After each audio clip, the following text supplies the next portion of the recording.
Hey everyone, this is Dan with The Wealthy Retailer, and you're joining this podcast today because you're in or around retail, and the topics that we touch on, dive into, are really connected to you. My guest today is Ryan Belder. Ryan is with Unlimited Skate and Snow, a couple of stores here in the Rocky Mountains, and I'm going to let Ryan tell us his story. Ryan, man, oh man, thank you so much for joining us today. Hey, no problem. Thanks for having me. Yeah, appreciate it. So give us your background. Tell us a little bit about you, and then we'll dig into Unlimited and the story over there.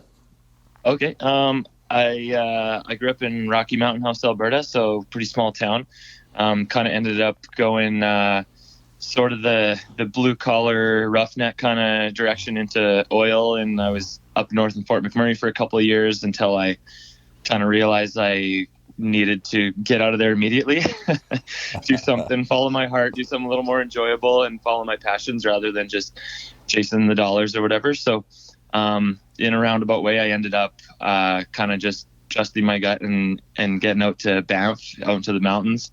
I was dumping a bunch of cash into my gas tank, driving out from Red Deer or Calgary or Edmonton or wherever I was living at the time every single weekend. So I ended up getting a couple job offers out here in Banff, and I picked the lowest paying one, but the one that felt the best to my heart, and started working retail at Unlimited Skate and Snow here. So I kind of started at the just at the salesman level on the sales floor, and then kind of immediately made it known that I was a giant nerd and wanted to get into buying and learning about all the new gear and stuff. So, right. Yeah.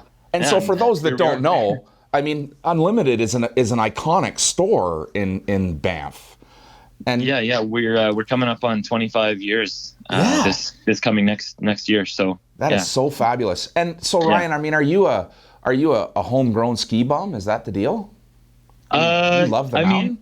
Yeah, I love it. I mean, when I was younger, I only got to go a couple times a year because we lived a few hours away, and I'm the youngest of 4 children, so we didn't have a ton of cash to throw around. But and then I just kind of started following my passions, and I've had a season pass out here for the past 25 years or something probably. So that is awesome. And how much do you get out every day or every week? I try to get out. I mean, back when I was a little younger, I'd try for 100 days a season, but now it's kind of more like maybe 60 or something like that. That's awesome. But yeah, I wouldn't say I'm a fair weather snowboarder, but I definitely pick and choose my days a little more selectively. Yeah. And so let's just talk about snow. Your role. Talk to us about your role with Unlimited. I know what it is, but share with our listeners, really what your role encompasses today with Unlimited. Yeah. So I've been doing all the men's buying for both of our shops, as well as all the hard goods up until this year. Actually, Maddie, the women's buyer at the store, has now taken over buying the women's hard goods, which I think is really cool. Like to have that, that passion behind the women's hard goods. It's I don't know, it's just kind of a natural progression. And I think it's cool to have like the women's passion behind that women's hard good product. So now I'm doing all the men's hard goods, all the men's fashion and accessories and everything. And then we've kind of ended up separating a bit more into like specialized roles at the shop as we've grown and gotten bigger, and the business has gotten hungrier for a little more management. And with social media, having a web store, there's tons of different things going on that 1 or 2 people just can't handle in a business that big. So I'm more kind of specialized into just buying now, and doing just general anything I can to help products sell better at the store, basically. Right. Yeah, that's good. And do you still get to spend time on the floor? Yeah, it's kind of left to my discretion now, like whenever I have time. So right now I'm kind of in like the heaviest buying time of the year. Right. We're buying for next winter's product, basically. So not only are we buying next fall's fashion, but we also, on top of that, have all the hard goods, outerwear, goggles, mittens, neck tubes, toques, that kind of thing. So right now is like a heavy time. I'm not on the floor much. But every time I get a chance, I love being on the floor with customers and chatting with people, because that's kind of my personality type, I guess. I just like being around people. So And it's Yeah, our favorite place to hang out is on the floor. I mean, absolutely. we've got to be working. I love sales, so Yeah. it is fun. Like, I definitely get sucked into it. When I walk through the store, I'll try to chat with people, and I don't know, any excuse not to go down and actually get to work, right? Right. Yes, that's true. I mean, that's the thing, Yeah. Ryan. I think that's what a lot of people forget, that being on the floor isn't really like work. You know, you're just building relationships. you're just chatting with talking and like-minded chatting. people. Yeah. I mean, you're flipping off most of the day on the floor. It's not, for those of us that look at the floor as not being work, that's an escape for us to get away from work. Man, oh man, is that a story for retailers? Hey, put people on the floor that really want to be there. Yeah, for sure. I know a lot of people that, they kind of shy away from personal interaction and stuff. And I'm kind of a social butterfly, I guess. Right. I love like interacting with people and chatting and talking about gear and nerding out on stuff. And so for me, I always really enjoyed the sales floor. I never got into buying to like hide in the basement or to get away from selling. I mean, at some point, it's nice to mix it up a little bit and have a little more variety in your day. But yeah, I think selling is like, I don't know, it's not really even a job really. Like if I wasn't on the sales floor, I'd probably be hanging out at a snowboard shop anyways, right? So right. Yeah. Yeah. So good point. Okay, listen, I want to talk a little bit about, the decision that Dave Carlson, the owner at Unlimited, made, is it 6 years or 7 years ago now, Ryan, to join the Management One family? We'll give a little plug for Management One. They are the foremost authority. Woohoo! They're the foremost authority in forecasting, in merchandise planning, and merchandise intelligence. And Ryan and the team at Unlimited were early adopters. When at the time the CEO at Canadian Retail Solutions, Scott Smith, who has been a guest on our podcast, a close personal friend. Scott, was part of that advocate. Or was an advocate for, that early adoption. And so I'd like you to maybe share with us, maybe some of the trepidation, the skepticism, that comes from, having this 12-month plan and where you were. Don't be afraid to be, fairly honest about where you were to where you are today and how you're buying 12 months from now with a level of confidence, and intelligence that maybe I don't want to steal any of your thunder. So, walk us through that. Yeah. So I guess Scott Smith, he did kind of present it to us along with a bunch of you guys, and he kind of brought it to us as something that would kind of shed light on all areas of the business and show us how to do our jobs better, right? And as a buyer, it would like. Probably for me more than anyone in the shop, it was super scary because it essentially kind of shows, I don't want to say all my mistakes, but definitely like all the places in the business where we can improve, right? So if I had been overbuying in a certain area or almost every area, that would come to light.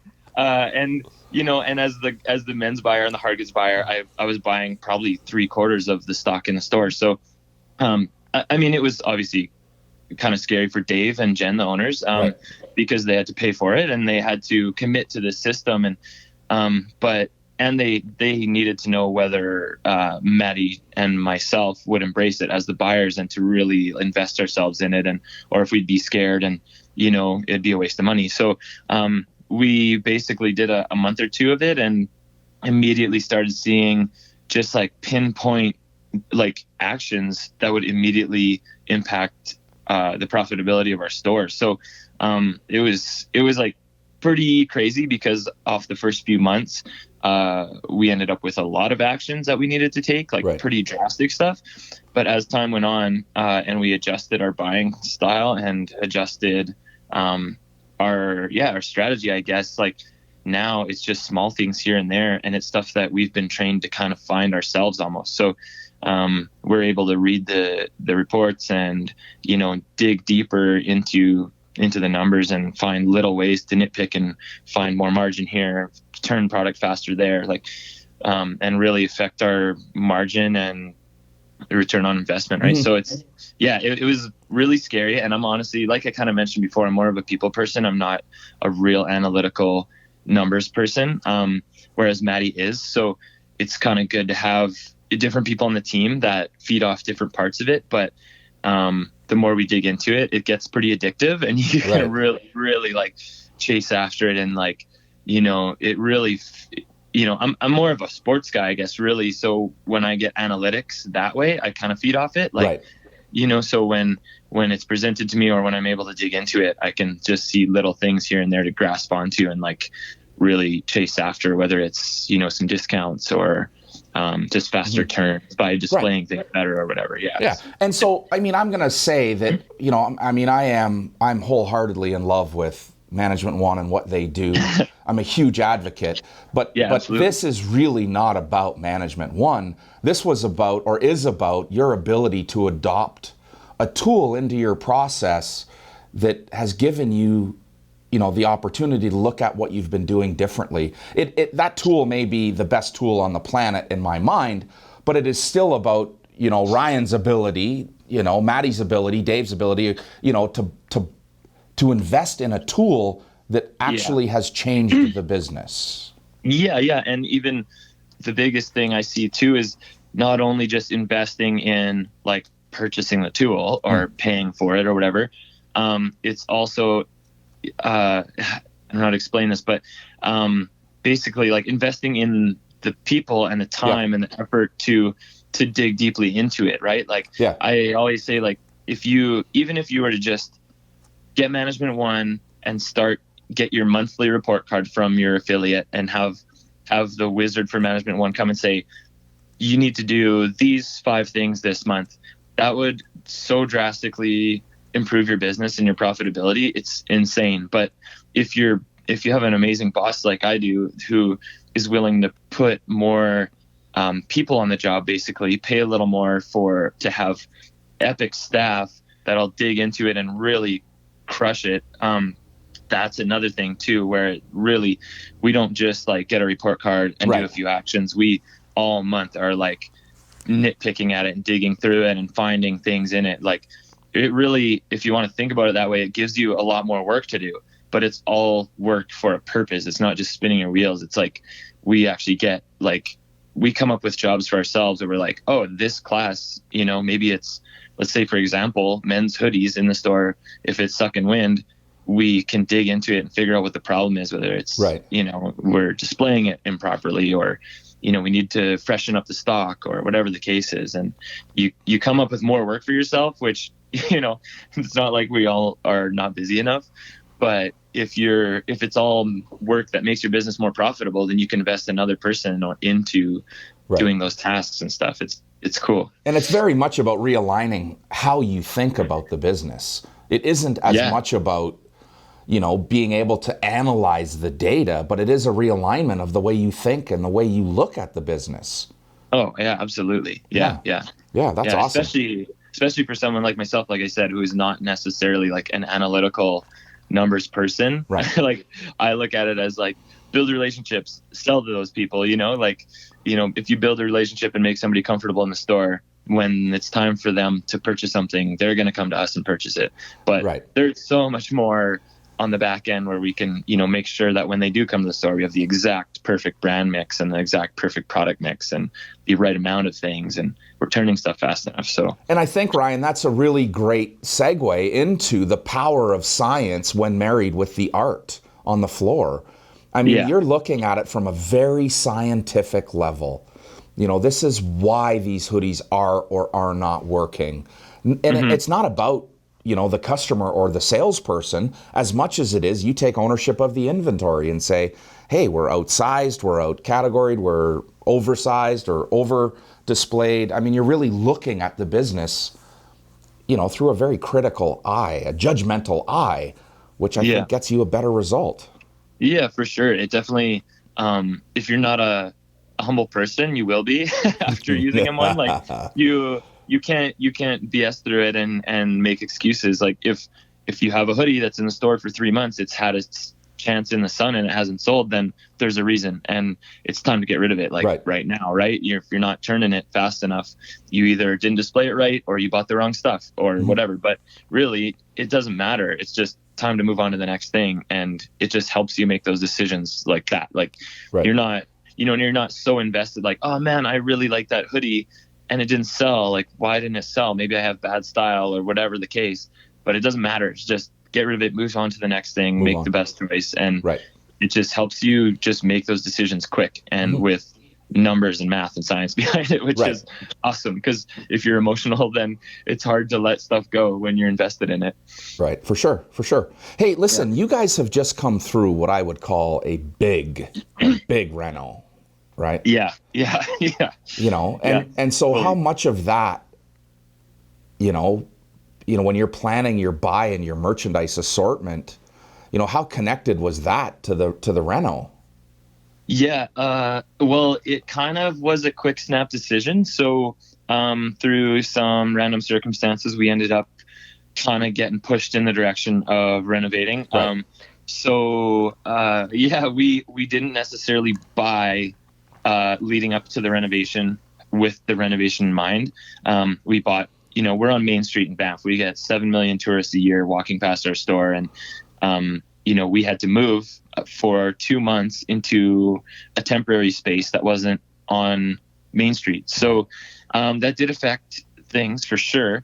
But that being said, our monthly M1 meetings and being able to dig into those numbers and see which classes actually, some of them actually benefited from being in a different space, and some of them it was a negative thing, right? So, but we could see it immediately, and we didn't, we're not going to get to the end of our winter season and go, oh no, we're left over with too much of this product or whatever. It's you see it as you go. So there's no surprises, and it's definitely been super helpful because now that we're back in our space on Main Street, in our brand new, beautiful renovated space, we can action those things right now and really focus on those things that needed to be, addressed. Yeah. Awesome. And so, okay, you talked about, you're heavy into buying season. And not only are you buying for fall, but you're buying your hard goods for next winter now. And so, how much anxiety, do you have about buying when, you're in a business that is, wholly dependent on, weather and tourism? Not wholly, it is wholly dependent on weather, no snow, absolutely. No hard goods, but even the tourist market.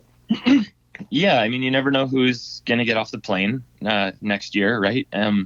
But our buying strategy is so different now. Really, we figure out our budgets and we buy, let's say, just for sake of, I don't know, an example, we buy maybe 90% of our budget. So if we have a year where we sell 90% of what we projected to sell, we're fine, know. But if we crush it and we sell 110% or 120%, then, we buy in season and we have all of that available to us and we're able to react super fast. Whereas back in the day, we'd buy 180% of what we needed for the season.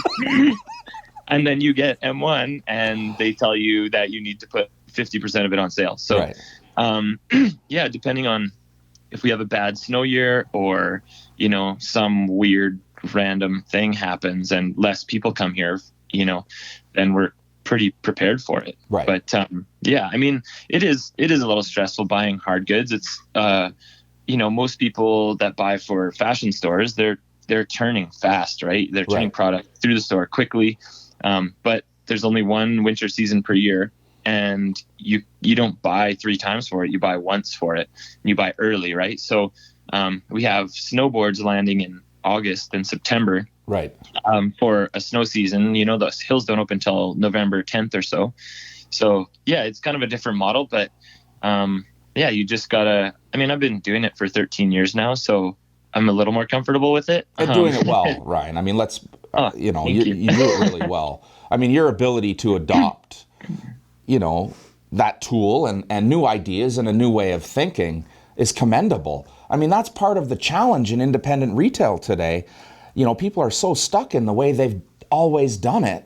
And here they are expecting a different result. You guys are a shining example. There's got to be a ton of, fear when you're buying 14 or 15 months in advance, or landing goods 14 or 15 months, we're planning to land those goods 14 or 15 months, out, what happens when or what happens if, and your ability to react and adopt. I mean, you guys are just a shining example of a wealthy retailer. I mean, you got you're making me blush.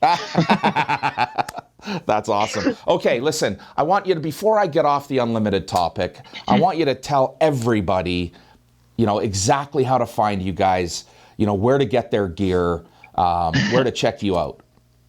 Okay, well, I mean, the easiest way is if you're coming from Calgary or Edmonton or anywhere in Eastern Canada, you get off on the first exit into Banff, and we're the first store on Main Street. So you're going to drive past a lot of hotels. We're kind of connected to the parking lot with the big grocery store in town. So 319 Banff Avenue.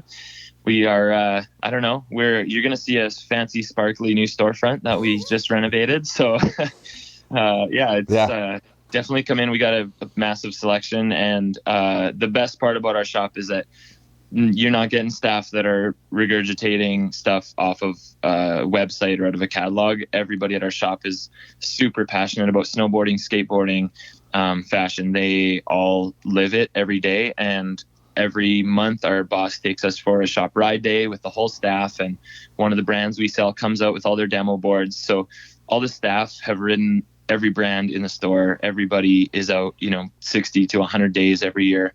You're getting firsthand information from passionate, amazing human beings. All our staff are super awesome. So that's kind of that's our spot in the industry. Awesome. It's if you're buying hard goods or snowboard gear in a city or online, you're definitely missing out on getting actual experienced advice. Right. And that makes a huge difference when if you have a wide foot or a skinny foot, or you want something real specific. These are the type of people you need to chat with, because they're definitely very experienced and knowledgeable and all that stuff. So that's awesome. Hey, listen, don't go anywhere, everyone, because this conversation isn't over. Ryan, like most of us, is a bit of a serial entrepreneur. Ryan, can we talk about underwear for a minute?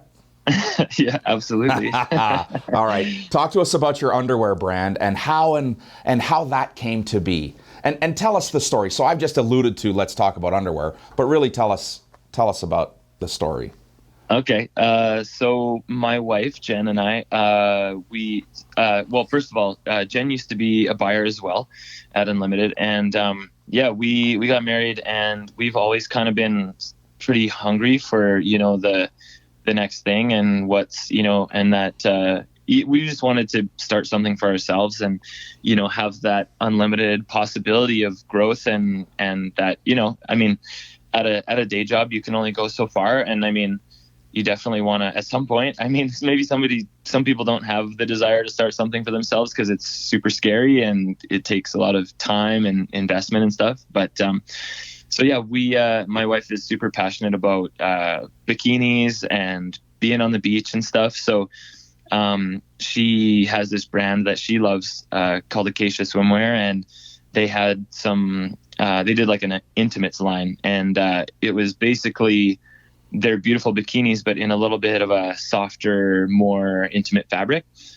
So you could swim in it, or you can use it as underwear or whatever. And she's like, man, they don't make it anymore, and it's my favorite. And I wish somebody made beautiful, like premium, elevated underwear like this, like elevated basics, basically, no crazy lace, no cheap fast fashion garbage that you throw away after 6 months. 7 pairs for $12 or whatever. So, we just started getting samples made and getting fabric swatches sent to us from China and from Bali. And she went to school for fashion design as well. So she started working away on Illustrator and whatnot and building prints and patterns. And it's a long story, but we ended up getting a bunch of samples made and investing in it and starting our little company. So and it's starting to grow now. So it's pretty exciting. All right. So tell us the name of the company, where to find it, how to check it out. Okay. So it's called MAI Underwear, not MY. It's MAI, like the girl's name, MAI. Yeah. So that does lead into some funny conversations where I'm talking about my underwear, but it's not my personal underwear. It's MAI, my underwear. You can find it at myunderwear.com, and at a bunch of Canadian retailers. We have 9 shops in Hawaii now. We just got our first shop in California. So yeah, I think we have around 30 retailers selling it now. That's awesome. Yeah, and we do have also just some, not necessarily underwear that doubles as swim. We do have like a viscose, like bamboo type product as well. That's super soft and breathable. And so I got the webpage open in front of me. I'm looking at traffic right now, seeing I got a live visitor on there right now. So maybe somebody listening is checking it out. That's awesome. That's awesome. But so this really speaks to not just your entrepreneurial spirit and the desire, to do something more, but you found a gap in the market. Yeah. And took action to fill that gap. And I think what I want retailers to hear, the thing that inspires me most about this story, is that Jen found something that she really loved. It went away. And instead of saying, c'est la vie, you guys took action. Yeah.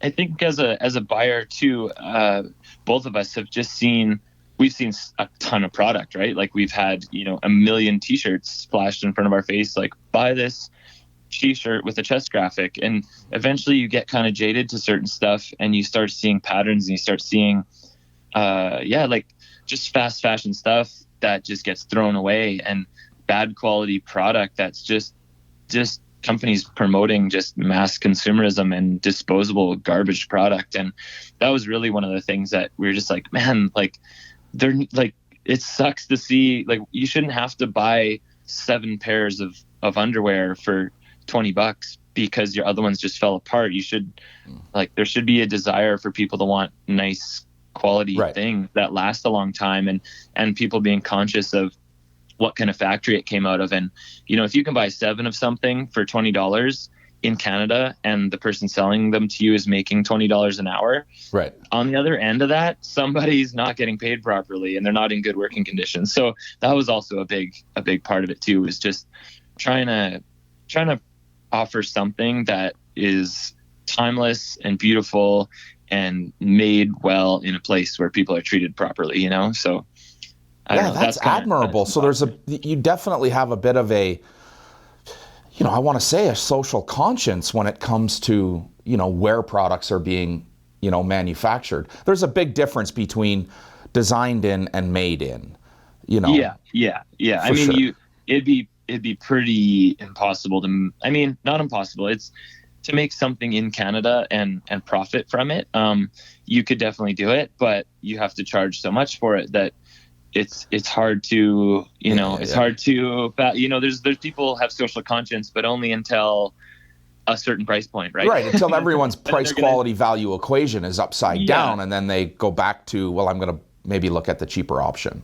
Exactly. So, that's when you got to start looking for factories, maybe not necessarily in Canada, or maybe going to the bottom of the food chain, but find something in the middle where people are getting treated properly and you can still actually profit from it. Yeah, for sure. Yeah. So Bali is where we get a lot of our stuff made. It's all handmade and it's made in a beautiful place by people that care, So cool. That's good. That's awesome, man. That is so cool. Listen, Ryan, thank you so much. Guys, Ryan Belder is the buyer at Unlimited Skate and Snow. Their flagship store is in Banff, Alberta. If you're heading to the Rocky Mountains, you're going to go skiing, skating, you're just going to hang out, you need to stop by and check this store out. Ryan and certainly Dave and Jen have built a beautiful, beautiful store where you will relish in their offerings. Ryan, thank you so much for joining us, and we're not going to let you go without giving a big plug to My Underwear. Not My Underwear, but My Underwear. MAI. That's awesome. That's awesome. Thank you so much. Yeah, thanks so much for having me. Yeah, it's a pleasure. Thanks again, folks, for joining us. If you haven't already, be sure to subscribe to our podcast. There is a great library of stories, very much like Ryan's and the work that he's doing, at that retail level. And for sure, jump over to thewealthyretailer.com, subscribe to our newsletter. We want to connect with you and share some of this great content. Have a great day. Here's another great podcast you should check out. In fact, if you haven't already, subscribe above and check out all of our podcasts. Subscribe above or visit thewealthyretailer.com and join our newsletter.